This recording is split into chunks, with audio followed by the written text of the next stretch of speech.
Jakarta, CNN Indonesia. Presiden Joko Widodo, Jokowi, buka soal ancaman resesi virus Corona yang menghantui ekonomi.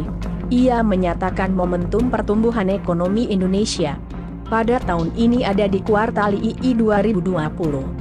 Kalau gagal dimanfaatkan, dipastikan Indonesia akan masuk jurang resesi. Sebab, perekonomian nasional sudah diproyeksikan negatif pada kuartal II 2020. Momentumnya adalah di Juli, Agustus, dan September, kuartal II. Kalau kita tidak bisa mengungkit di kuartal II, jangan berharap kuartal IV akan bisa, sudah. Ujar Jokowi saat rapat bersama para gubernur di Istana Kepresidenan Bogor, Rabu, 15/7. Lihat juga, menakar bunyi alarm resesi Singapura ke ekonomi Indonesia. Pasalnya, Jokowi memperkirakan ekonomi tanah air akan tumbuh minus 4,3% pada kuartal II 2020. Bila ekonomi tumbuh negatif lagi pada kuartal II 2020, maka Indonesia akan masuk ke jurang resesi ekonomi. Resesi adalah kondisi di mana pertumbuhan ekonomi suatu negara tumbuh negatif dalam 2 kuartal berturut-turut. Saat ini, resesi ekonomi sudah dirasakan oleh Singapura.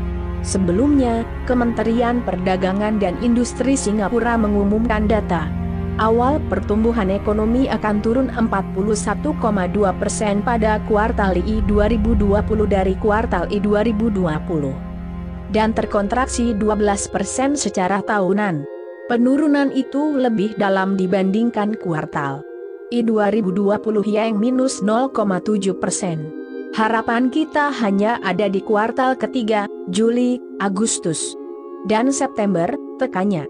Resesi ekonomi Indonesia sebelumnya sempat diperkirakan oleh lembaga riset internasional, Morgan Stanley.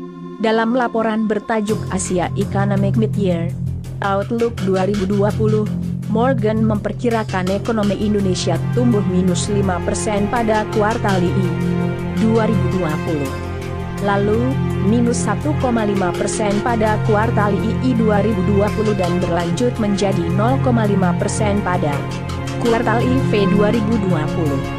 Artinya, resesi ekonomi mengancam Indonesia. Menteri Keuangan Sri Mulyani Indrawati pun pernah memberi proyeksi bahwa ekonomi Indonesia bisa berada di kisaran minus 0,4% sampai 1% pada kuartal II 2020. Sementara ekonomi kuartal I 2020 diperkirakan bisa menyentuh minus 3,8%.